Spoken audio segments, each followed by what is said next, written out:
Alright, here at number 1, we got the Sun Bros. I mean, how can't you like these guys? These are the most wholesome guys you have in Dark Souls. Most wholesome group you have.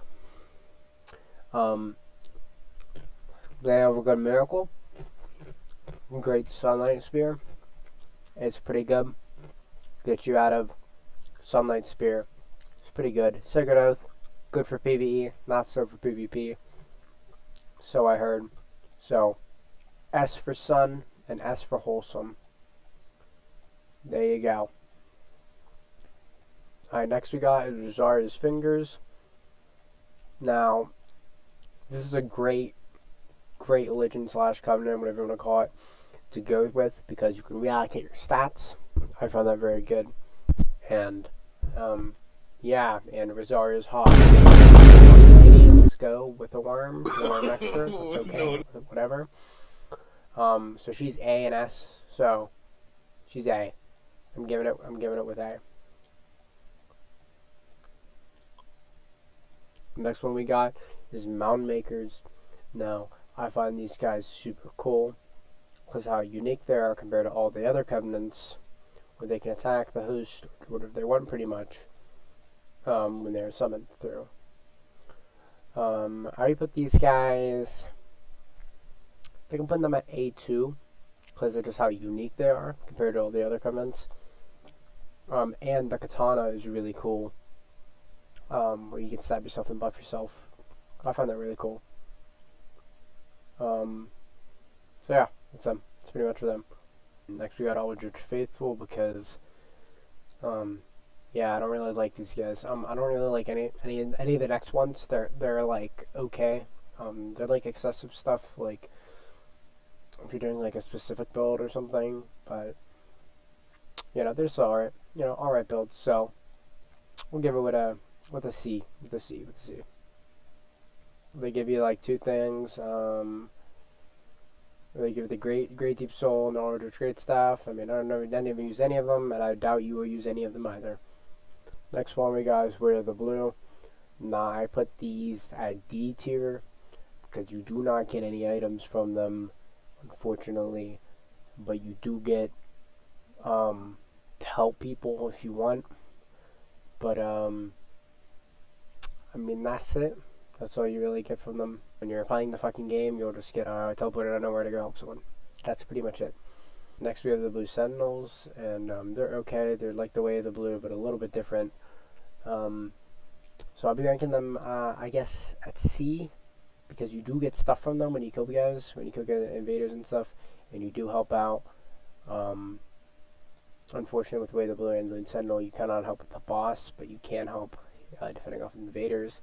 And you do get rank requirements. You get a ring, and you also get a miracle. But the miracle, which is the Dark Moon miracle, which applies dark to your weapon, you might as well just use lightning with lightning instead of it. It's pretty much kind of useless. I would use the ring. And that's pretty much it. And the ring is for extra attunement slots. Blades of the Dark Moon. We got Blades of the Dark Moon next.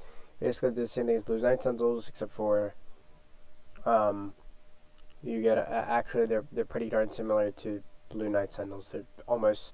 They're like the exact same thing, pretty much. It's a little bit different, but don't really go into details with them. But they're basically the same thing. You can read up. There's a couple minor differences with them, but yeah, that's pretty much it for them. They'll go with C with Blue Sentinels.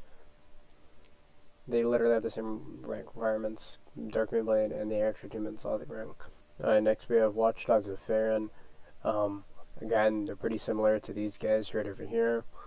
But the major key difference is that they have different ranking stuff. So 10, you get the sword, you get the good sword, and then at 30 you get a ring, which creates poison, and then you also get the Fair and Great Shield or something like that. It's the Fair and Great Shield. That's pretty much it for these guys. They're basically the same, and you can only invade and you'll get pulled into the to defend any of the swamp areas, pretty much like the Crucifixion Woods, any of that area, to defend invaders. That's pretty much it. So the guys are okay. Like, see here, Spear of the Church. These guys. So I've never been a part of this covenant. I'll try it out. But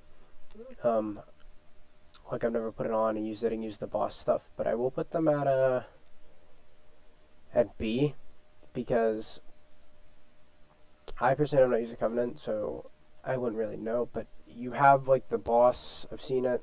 You have like the boss, and you can be the boss, and you have all this stuff you can do, and you just fight the other players. And I find that really cool. That's why I put it at B above these ones, because these ones are like these ones are super similar, in my opinion. They're very similar, and the reason these are all ranked together is because these all give you basic rewards. This one gives you none. That's why it's D. Or yeah, it could be down here, but it is pretty cool. I mean, you can go and just help people, but I have them here just because of the rewards. I'm not really worried about where it's invading at. But B here becoming the boss, I feel like it's innovating from these ones, making these ones seem a lot more boring than this one. And the rewards for this one help you in the boss fight, giving you items in the boss fight so you can use in there, so you can use against the players.